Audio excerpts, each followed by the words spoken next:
Yo people, Merry Christmas, and if you don't celebrate then enjoy the time with your friends and your family. Apologies for the slow release as I've been ill, I'm currently getting better. Now for today's video, I was one of the people that has been supporting Dave Filoni and I was in favour of his new promotion at Lucasfilm. I've seen a lot of people not be in favour of him. They call him a fraud, they call him out for retconning some of the books, some of the comics, etc. as well as copying legends. I personally will still give him the benefit of the doubt. However, in the comment section, people have let me know and they've referenced stuff and they've shown me stuff. So I've started to question a lot of the things recently. I will give him the benefit of the doubt until there is more evidence, but I cannot act blind and like he's been 100% perfect. I'd say out of all the employees over at Lucasfilm, he is the one who has the most understanding of Star Wars. He worked with George Lucas, of course, and therefore he deserves to have a say, in my opinion, on everything Star Wars. I'm not saying to be in charge, but to have a say. And he deserves respect minimum. Also, on top of that, his work on the animated stuff at least has always been very good. However, some of the stuff that happened in the Ahsoka show, for example, is definitely questionable, and there were some red flags, such as what was Ahsoka doing throughout the original trilogy? That never got answered. Why exactly did Sabine and Ahsoka have beef?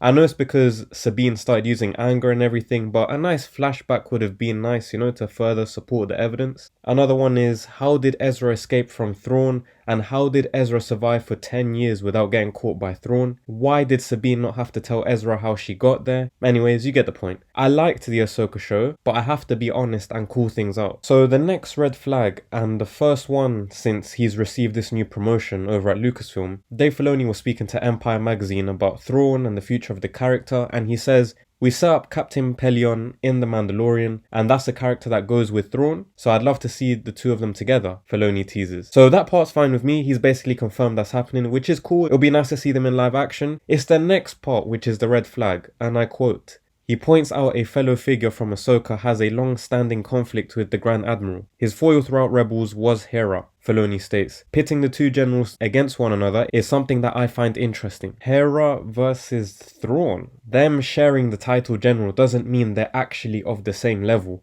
Thrawn as a general is so clear of Hera that no one would actually want to see this. Thrawn by himself is a leader, a tactician. His main attribute is literally insane intelligence. That's what makes him special, where he's always 20 steps ahead of everyone. Hera is nowhere near this. The only attribute they share is leadership, but that's not enough to step up to Thrawn. At this rate, I started to question, was Thrawn nerfed in intelligence in the Ahsoka show so that Thrawn versus Hera could seem more realistic? Has this rivalry already been set in motion because of this? I personally wouldn't be surprised because Thrawn did some pretty stupid stuff in the Ahsoka show, and he didn't even escape that comfortably at the end of the Ahsoka show despite having a huge advantage. He didn't really have a huge IQ moment or do anything really special in the show as well. And I can imagine that for anyone seeing Thrawn in that show for the very first time, definitely wouldn't have understood the hype around this character. It's one of those where Hera has probably been thinking of Thrawn for years, and we even saw Ahsoka telling Hera in episode 1 that she thought Thrawn was still alive, and Hera started shitting herself. Thrawn probably hasn't even thought of Hera for a day, and those are just the levels. Now, I liked Hera a lot in Rebels, and she was my least favourite out of the main characters in the Ahsoka show, so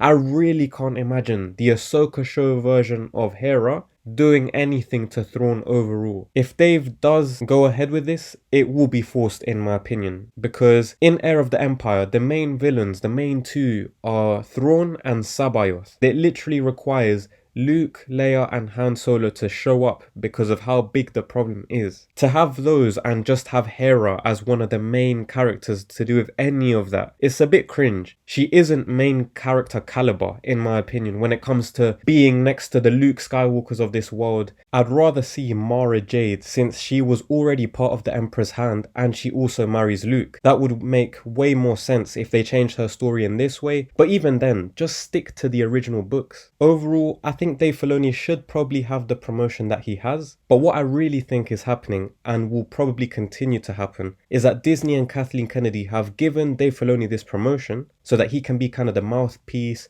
and the poster boy behind everything Star Wars now, so that whenever something bad or woke happens, people will either ignore it and not call it out because, oh, it's Dave Filoni and he's associated to it, and everyone just sucks off Dave Filoni for some reason, to the point where they don't even want to point out if anything goes wrong. And we saw it with Ahsoka. Or, if people do actually attack, instead of going for Kathleen and the rest of the idiots at Lucasfilm, they'll go and attack Dave and he'll just become the scapegoat. But yeah, as always, let me know what you think down below in the comments. Drop a like on the video, sub to the channel. We're gonna have a lot more content. I'm feeling a lot better. I know I still sound like I have a blocked nose, but yeah, thank you for your time. Have a great rest of your Christmas, great rest of your day, and I'll catch you in the next one.